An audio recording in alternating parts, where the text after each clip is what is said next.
ese ujya usobanukirwa impamvu dusenga? Ujya usobanukirwa impamvu dusenga kandi Imana ishoboye byose? Ujya usobanukirwa impamvu usengera umuntu kugira ngo Imana imukorere ikintu cyangwa imuvaneho ikintu? Mbese ujya ubisobanukirwa ibyo bintu? Bana natwe kugira ngo ubisobanukirwe, Imana ishimwe. Ubundi hari ubwami bubiri. Ubwami bwa mbere ni ubwami bw'umwijima, ubwami bwa kabiri ni ubwami bw'umucyo. Ubwami bw'umwijima buyoborwa na Satani, kandi ubwami bw'umucyo bukayoborwa n'Imana. Imana ni iyobora ubwami bw'umucyo. Imana. Ubwami bw'umucyo bwaje ryari? Ubwami bw'umucyo bwaje ryari? Ubwami bw'umwijima bwaje ryari? Ubwami bw'umwijima bwaje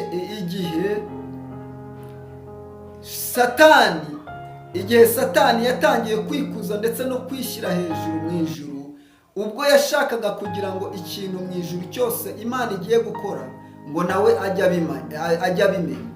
Bityo atangiza intambara, atangiza akavuyo ndetse kwigaragambya kuko yakundaga ibyubahiro ndetse n'ibindi, akunda kwishyira hejuru. Rero Imana, ijambo ry'Imana ryo ryaravuze, ravuga ngo inavuze yuko icyubahiro cyanjye ntazagiha undi. Imana ntabwo ishobora gufata icyubahiro cyayo ngo igihereze undi muntu. Niyo mpamvu umuntu we Imana ariyo nyiricyubahiro. Imana ishimwe. Imana irwanirira agaciro kayo, irwanirira icyubahiro cyayo, ikakirwanirira kandi ikanesha. Rero muri icyo gihe abamarayika bamwe bigumuye ku Mana bajya ku ruhande rwa Satani, abandi nabo bigumura abandi nabo bajya ku ruhande rw'Imana. Hari n'abandi ngo bifashe ngo baguma hagati, baravuga ngo aho abaratsinda niho turi buze kujya. Muri icyo gihe habaye intambara, ariko Satani aza gutsindwa ndetse n'abamarayika be bari kumwe nabo. Barangije ngo bahanurwa muri iyi si yacu. Nashakaga kugira ngo nze kubabwira ahantu ubwami bw'umwijima bukorera. Buri bwami bwose bugira aho bukorera. Ubwami rero bw'umwijima bukorera kuri iyi si tutuyemo. Iyi si dutuyemo niyo ikorerwaho, niho ubwami bw'umwijima bubarizwa, cyangwa niho ubwami bw'umwijima butegekera. Rero ubwami bw'umucyo bwo buba mu ijuru. Buba mu ijuru, ntabwo turahabona, ntabwo tubari twahagera, ntabwo twebwe twari twahabonesha aya maso y'umubiri, ariko tubasha kuhareba mu kwizera. Rero iyo umuntu akijijwe akakira Yesu Kristo nk'umwami n'umukiza mu bugingo bwe, ahinduka icyaremwe gishya. Kubera iki rero umuntu abanza kwakira Yesu Kristo kugira ngo ahinduke icyaremwe gishya? Igihe Adamu na Eva bacumuraga, icyo gihe umuntu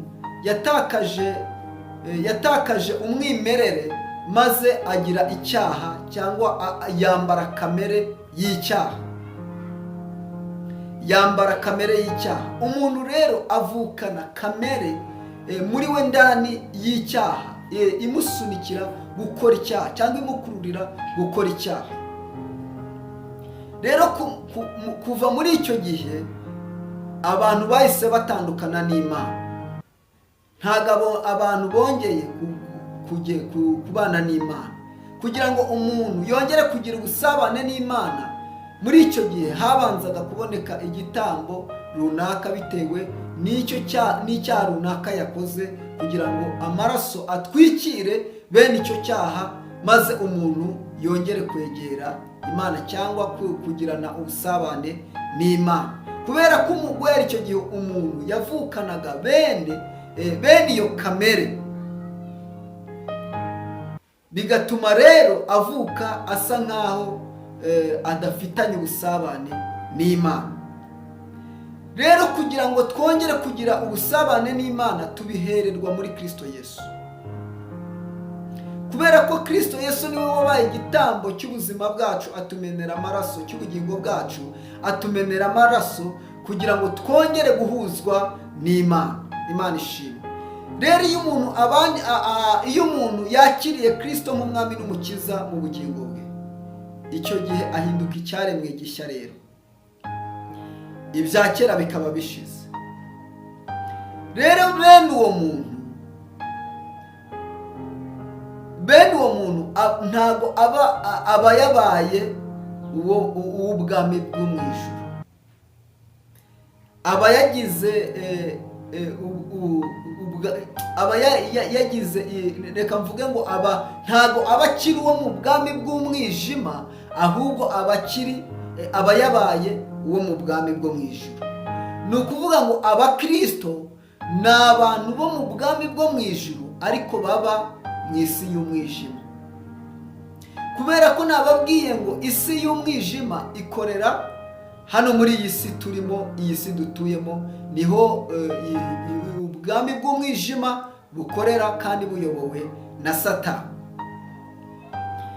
Iyo rero umuntu abaye uwo mu bwami bwo mu ijuru, aba ari mu bwami bw'abandi ariko kandi ari uwo mu bwami bwo mu ijuru.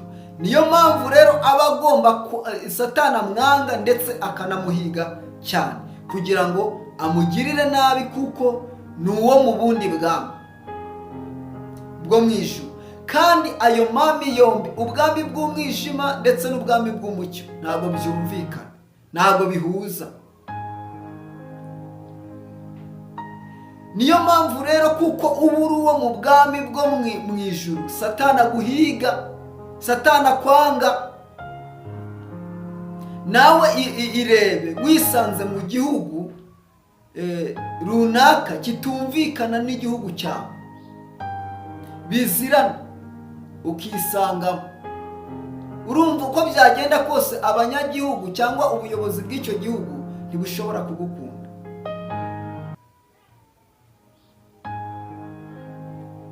Kuko habe n'igihugu ubwacyo, n'abanyagihugu, n'abaturage b'icyo gihugu, n'abaturage bakaba bazirana, kuko abo mu bwami bwo mu ijuru n'abo mu bwami bw'umucyo ntibahuza, ntibashobora guhuza. Nicyo gituma rero Satani yanga bene abo bantu bo mu bwami bwo mu mucyo, akabahiga kugira ngo abagirire nabi. Nizere yuko turi kujyana neza. Imana rero ukuntu iteye, Imana ntabwo igira akavuyo, ndetse Imana nta nubwo igira amahane. Ntabwo Imana igira akavuyo, ntabwo Imana irenganya. Imana yo yashizeho igihe izahanira Satani. Niyo mpamvu Satani yahunze, amanuka muri iyi si. Imana iramwihorera, Imana ntiyaza kumurwaniriza muri iyi si, iramureka. Gusa ishyiraho igihe igomba kuzahanira Satani kubera yuko yigometse ku Mana. Ni ukuvuga ngo icyo gihe kitari cyagera, Imana ntabwo igomba guhana Satani. Yewe niyo mpamvu imurekera umudendezo agakora ibintu yishakiye. Rero Satani ntabwo rero yifuza nawe kuzahanwa wenyine. Niyo mpamvu ahoraho ashaka abantu agomba kuzahananwa nawe, ayobya abantu, akayobya abantu b'Imana. Ni ukuvuga ngo kubera yuko Imana yamurekeye umudendezo ye, ikamurekera igihe cye ngo agikoreshe, niyo mpamvu Imana rero yo yubatse sisiteme. Imana, reka mbabwire ngo Imana igira politiki. Tujye tubona ibihugu bikina politike, tujye tubona ibihugu bigira politike igiye itandukanye. Buriya ntago aribo babyiremeye, ntago aribo babyitekerereje ngo babihimbe. Ahubwo bafite ahantu babikomoye. babikomoye ku Mana. Imana nayo buriya igira politiki ihambaye cyane.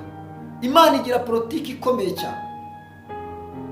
Ni ukuvuga ngo Imana yo yubatse sisiteme yo ikomeye yo kugira ngo ibashe kuzajya irinda abantu bayo bari muri bwa bwami bw'umwijima, kandi hatagaragaye yuko iri kurwanya Satani. Yabikoze gute rero? Ni ukuvuga ngo iyo umuntu abaye umukristo cyangwa umuntu iyo ari uwo mu bwami bwo mu ijuru, Imana imumanuriramo imbaraga ze, imbaraga zayo. Imana imuhereza imbaraga zayo ikazishyira muri we.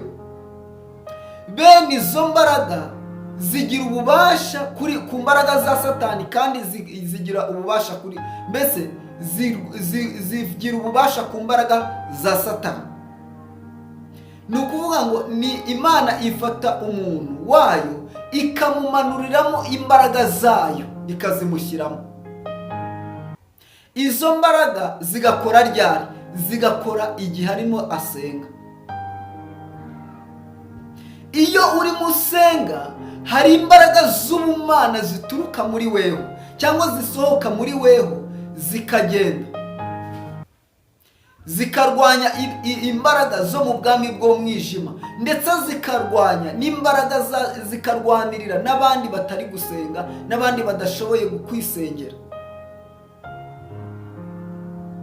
Imana yo ntabwo ijya imanuka mu ijuru ngo izirwane ngo Imana ngo ikiza. Niyo mpamvu Imana Yesu akunda kutubwira ngo tusengere abandi.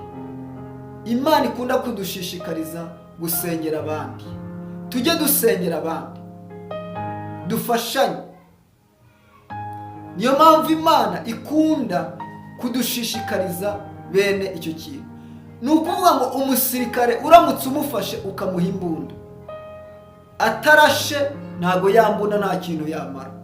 Yambunda se hari ikintu yamumarira? Ni ukuvuga ngo kurasa ni uko akora ku mbarutso ikarasa igasohora isasu. Ni ukuvuga ngo niyo umuntu ari gusenga hari abameze nk'urasa. Imana iduha imbaraga zayo nakita nk'intwaro. Hanyuma iyo dusenze rero niko kuyirasisha, niko kuyikoresha.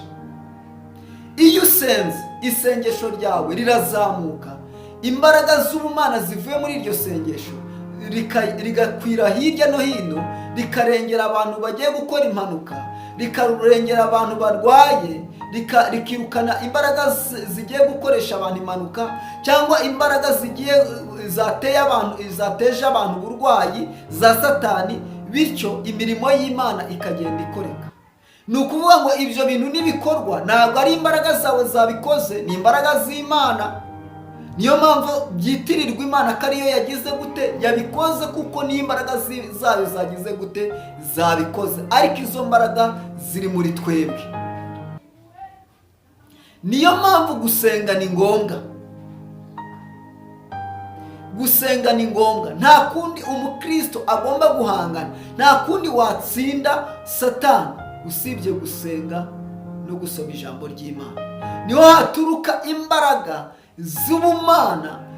Nibwo za mbaraga z'ubumana yashize muri weho zizasohoka zikakubita iz'ubwami bw'umwijima. Niyo mpamvu akenshi abantu bazaba bari gusenga bari ahantu, Imana ikaba yababwira ngo musengere abantu runaka, musengere abantu runaka. Abo bantu turi gusengera Imana ibibazi, ndetse bazi kukurusha, iza aho baherereye, iza aho batuye, ariko Imana ikadusaba yuko tubasengera. Kubera iki? Ni uko nyine za mbaraga yashize muri twebwe zigomba gusohoka muri twebwe zigakora imirimo, zikirukana bene za mbaraga z'umwijima za Satani. Iyo ni sisiteme Imana yo yishiriyeho kugira ngo Satani atazagenda wenda aburane ngo yewe ngo naraguhunze ngo nza muri iyi si none naho warankurikiye uza kundwanirizamo. Hoya, Satani muri iyi si afitemo ububasha, afitemo imbaraga, kuko ni mu bwami bwe. ariko abakristo ntabwo abagiraho ububasha, nta nubwo abarwanya ngo abashobore. Kubera iki? Kubera za mbaraga z'ubumana ziri muri bo Imana yabashizemo. Niyo mpamvu rero ukwiriye kujya usenga, niyo mpamvu rero ukwiriye gusengera n'abandi. Hari abantu ubu ngubu batabarwa cyangwa bakizwa batasenze, akagira ngo Imana yaturutse mu ijuru iramukiza. Hoya, kuba wakiza, hari umuntu waraye usenga. Hari abantu dufite barara basenga, basengera abantu batazi, basenga bagasenga babwira Imana ngo kiza abarwayi, basenga bohereza imbaraga z'Imana zikiza abarwayi, zirukane imbaraga z'uburwayi, zirukane imbaraga zose mbi ku bantu. Bakarara basenga banasengera abantu batazi. Hari n'igihe usenga wewe ubwawe wisengera, za mbaraga z'Imana zigasohoka zikakuvamo zikarengera umuturanyi. Gira umwete wo gusenga mwene data, senga Imana, kuko gusenga ni ngombwa. Ukiri hano mu isi ukwiriye gusenga, ukwiriye kugira gukoresha imbaraga z'Imana ziri muri weho Imana yagushizemo. Imana iduhana umugisha. Niba ufashijwe niki, niba unezerewe kubw'ibi ngibi, sharinga mugenzi wawe, wohereze mugenzi wawe kugira ngo nawe abashe gusobanukirwa ndetse abashe kumenya yuko akwiriye gusenga umunsi ku wundi, isaha ku isaha akwiriye gusenga, akwiriye kuba maso agasenga.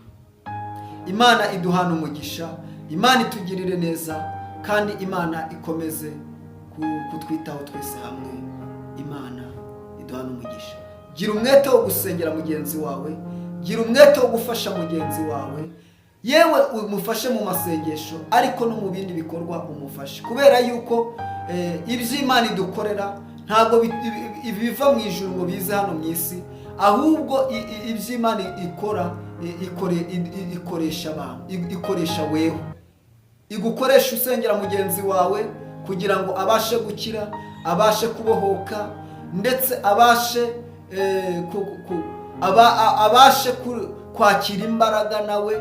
Kubera yuko hari igihe tugira abantu bakagwa, umuntu ugasanga yaraguye, abantu kugira ngo bamusengere bakamuvuga. Reka iki kintu nacyo nyivugeho.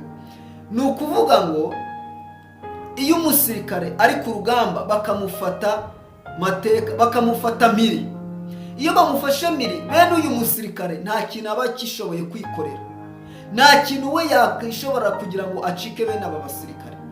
Kugira ngo rero ave muri ayo maboko, nuko bagenzi be nuko baza kumubohoza.